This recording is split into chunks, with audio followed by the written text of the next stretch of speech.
রডের লেভিং দেওয়ার একটা নিয়ম আছে। আমরা এভাবে কেঁপে উঠে তখন কি হয়, রডটা কাঁপে।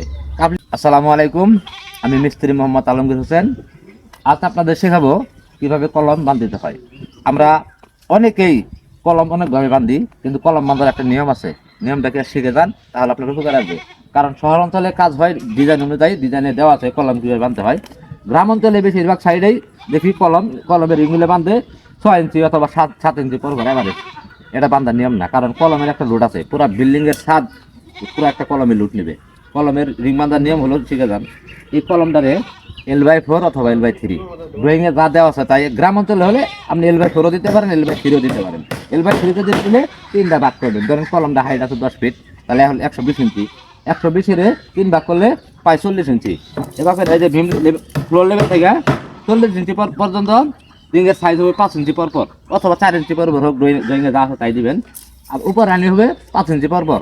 আর মাঝারানি যে আছে, এই মাঝারানি 5 ইঞ্চিও দিতে পারেন, 6 ইঞ্চিও দিতে পারেন। কিন্তু নিচে রানি আর উপরে রানি রিং ঘন দিতে হবে। আরেকটা কারণ আছে, রিংয়ের একটা মাপ আছে। এটা আমরা রিংগুলো বানাই আগে 2000 সালের আগে, এই যে রিংগুলো এইভাবে বানানো হয়েছে, এটা পুরোটাই ভুল। কারণ যখন ভূমিকম্প হয় তখন এভাবে কেঁপে ওঠে, তখন কি হয়, রডটা কাঁপলে এইভাবে ভাগ হয়ে যায়। দেখছেন, এভাবে ভাগ হয়ে যায়। আর যখন আপনি 135 ডিগ্রি অ্যাঙ্গেলে এইভাবে রিংটা বানাবেন, দিয়ে হেরে আবার রিং 135 ডিগ্রি হলেই হবে না।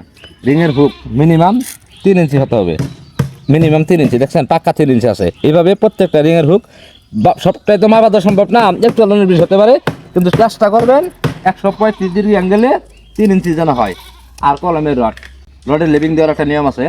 আমরা সবসময় চেষ্টা করবো রডের লেভিং যেন নিচের, এটা হলো বটম জোন, উপরে হলো টপ জোন, মাঝারানি হলো মিডিল জোন। নিচের বটম জোনের উপরে টপ জোনে কোনো সময় কলমের রডের লেভিং দেওয়া যাবে না। লেভিং এই মাঝখানে যে বটম জোনটা আছে, এই জায়গায় ধরেন 6টা রড আছে অথবা 8টা রড আছে, 4টা রড আছে, আপনি লেভিং দিতে পারবেন, কিন্তু একসাথে না। একটু লাখ পাঁচ দেখেন, এখানে একটা দিছি, এই উপরে একটা দিছি, এই সাইডে একটা দিছি, মানে একটু লাখ পাঁচ করে। আর ভিডিওটি ভালো লাগলে একটা লাইক দিবেন, আর শেয়ার করে সবাইকে দেখার সুযোগ করে দিবেন। আর পেজ থেকে তাহলে ফলো দিবেন, ইউটিউব থেকে তাহলে সাবস্ক্রাইব করবেন। ধন্যবাদ সবাইকে, ভালো থাকবেন।